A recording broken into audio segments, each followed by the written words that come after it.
Bismillahirrahmanirrahim. Salam guru penggerak. Perkenalkan, nama saya Gilang Ramdhani Diansyah, CGP Angkatan 8. Hari ini saya akan menjelaskan dan memaparkan mengenai koneksi antar materi, kesimpulan, dan refleksi modul 1.1.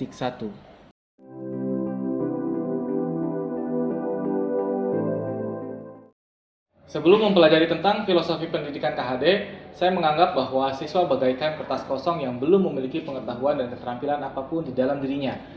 Melalui pembelajaran di sekolahlah siswa tersebut mendapatkan berbagai pengetahuan dan keterampilan sehingga kertas kosong tersebut sedikit demi sedikit mendapatkan goresan tinta hitam sesuai dengan kurikulum sekolah.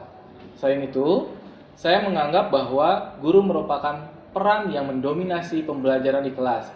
Dari mulai membuat tujuan pembelajaran, menjelaskan materi, latihan soal, hingga menarik kesimpulan pembelajaran di hari itu.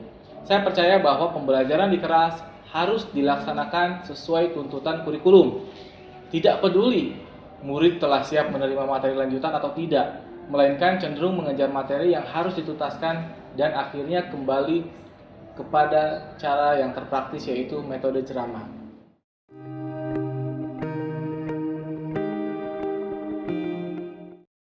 Namun, setelah saya mempelajari tentang filosofi KHD, keyakinan dan kesadaran berubah terhadap pandangan siswa, pendidikan, dan proses pembelajaran tersebut. Di antaranya, yang pertama adalah murid bukanlah kertas kosong, melainkan kertas namun memiliki tinta yang buram dan tergores di dalamnya. Disinilah peran guru bagaimana menebalkan tinta buram tersebut menjadi tulisan yang jelas dibaca. Artinya, pada hakikatnya, setiap murid telah memiliki bekal pengetahuan dan kemampuannya sendiri. Namun, potensi yang ada tersebut perlu guru latih dan kembangkan hingga mereka menguatkan kodratnya dengan baik. Yang kedua, tidak semua murid memiliki kemampuan dan kecepatan yang sama dalam memahami pembelajaran. Disinilah saya mulai mencoba untuk mengelola pembelajaran agar setiap murid dapat melalui sesuai dengan kemampuan dan gaya belajarnya.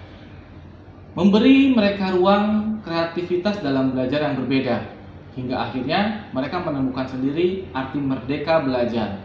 Yang ketiga, guru bukanlah sumber utama atau satu-satunya tentang pembelajaran. Disinilah saya mulai mengeksplor beberapa sumber informasi yang dapat mereka gunakan. Artinya, pendidik sebagai pamong yang menuntun dan mengarahkan segala potensi yang ada pada diri siswa menjadi hal yang akan bermanfaat untuk kehidupannya baik secara individu maupun sebagai masyarakat. Yang keempat, setiap murid memiliki kebutuhan belajarnya masing-masing. Disinilah saya mulai mencoba memahami apa yang sebenarnya mereka harapkan setelah melalui proses belajar.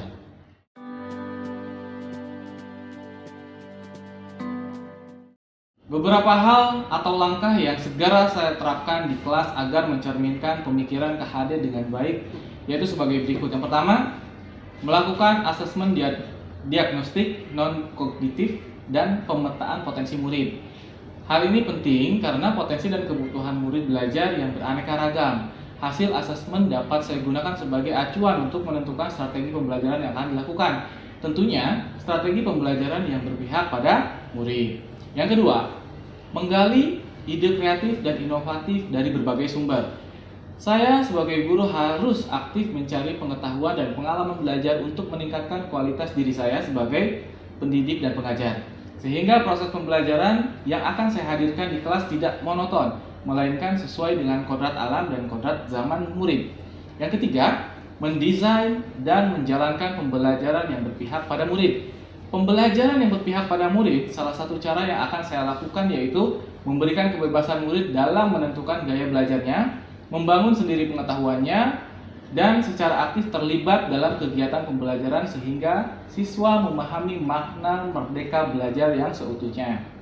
Saya akan berusaha menghambakan diri pada murid. Artinya, melayani setiap kebutuhan belajar murid dengan hati yang ikhlas agar mereka dapat mencapai keselamatan dan kebahagiaan yang setinggi-tingginya, baik sebagai manusia maupun sebagai anggota masyarakat.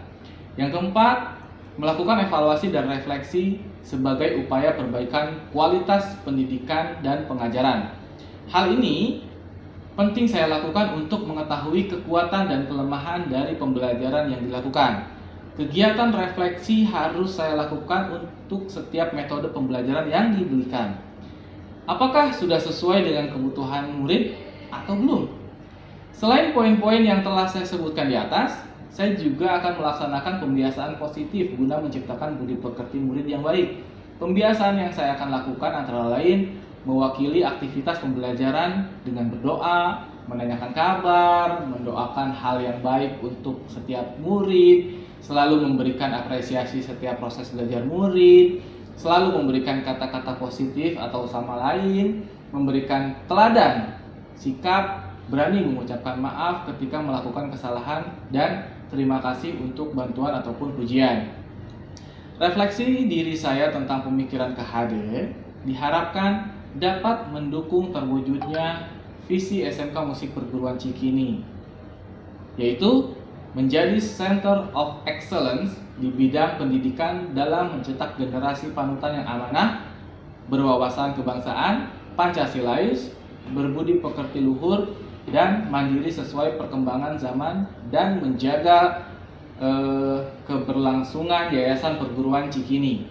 Melalui implementasi pemahaman pemikiran KHD yang akan dapat menciptakan budaya pembelajaran yang positif sebagai karakter diri yang sesuai dengan kodrat alam dan kodrat zaman, menggali kreativitas dan inovasi guru dan murid dalam berproses baik bersama sehingga memunculkan jiwa kompetitif yang berani unggul mengembangkan segala potensi dirinya. Terima kasih, saya Gilang Ramdan Diansyah. Assalamualaikum warahmatullahi wabarakatuh.